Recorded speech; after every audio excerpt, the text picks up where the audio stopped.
At 17, Erin Dunsmore met a tall stranger in a ratty jacket and a baseball cap. It turned out to be Gord Downie. During our show Remembering the Late Downie, Dunsmore called in from Winnipeg to share the story of how she met the iconic frontman of the Tragically Hip. After listening to a performance by the band and meeting Downie, she says their music became a big part of her life. Listen to their full conversation. Read a shortened transcript. Duncan McHugh. We're remembering Gord Downie today. What are your thoughts? Erin Dunsmore. I had a moment that will stick in my mind forever from my late teens.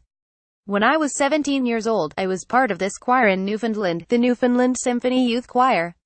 We were asked to travel to Toronto in the fall of 2002 to perform at Queen Elizabeth's Golden Jubilee celebration at Roy Thomson Hall, and the Hip were also performing for the Queen.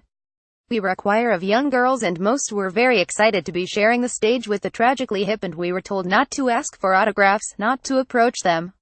Our director wanted to keep us professional, and I didn't really know what the big deal was about. I was a pretty dorky, sheltered kid and I had never listened to the Tragically Hip, and I didn't know who they were.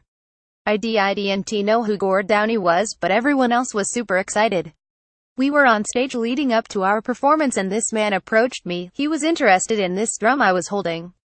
I was playing the Irish drum for our set and he was asking how to play it and how long I had been playing it for.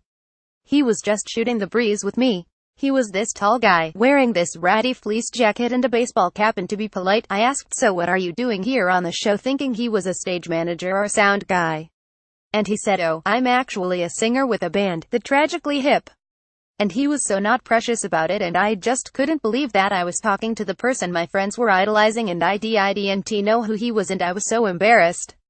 And I turned around and I saw my choir and they were all staring like, "Come on, of all the people you could talk to, you talked to the girl who didn't know who you were."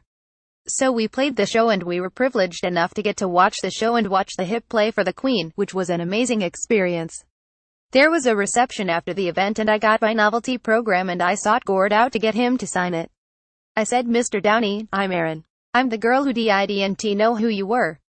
He smiled at me and signed my program and said, "Don't worry, Erin, I didn't know who you were either."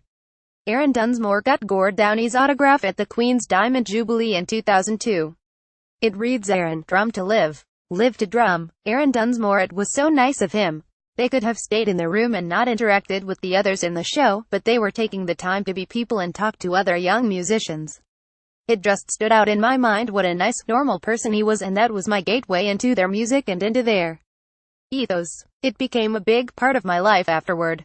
It's funny because most people start out listening to a band and then maybe one day get to see them live or meet them. For me, it was the opposite because I never saw them live again. I have the program still. So you became a fan after you met them. What's the past year been like for you after he announced his illness? At Emotional.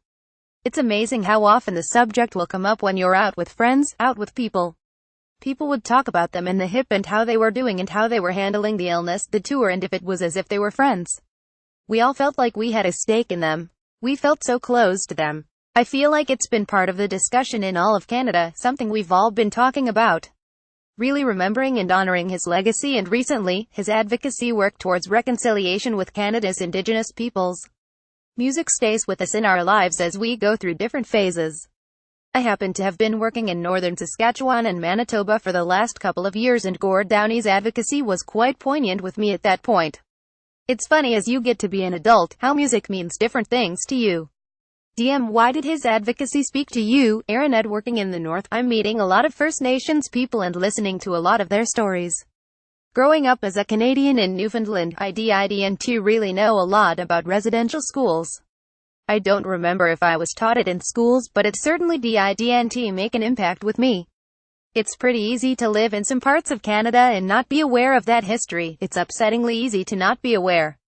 I think Gord Downie with his Secret Path project about Cheney Wenjack, he really took a big step in reaching fans who may not have been aware of these issues. He's teaching it to people who came to Gord Downie for his music and stayed for the advocacy. All comments have been edited and condensed. To listen to the full interview, listen to the audio link above. This online segment was prepared by Alina Ghosh on October 23, 2017.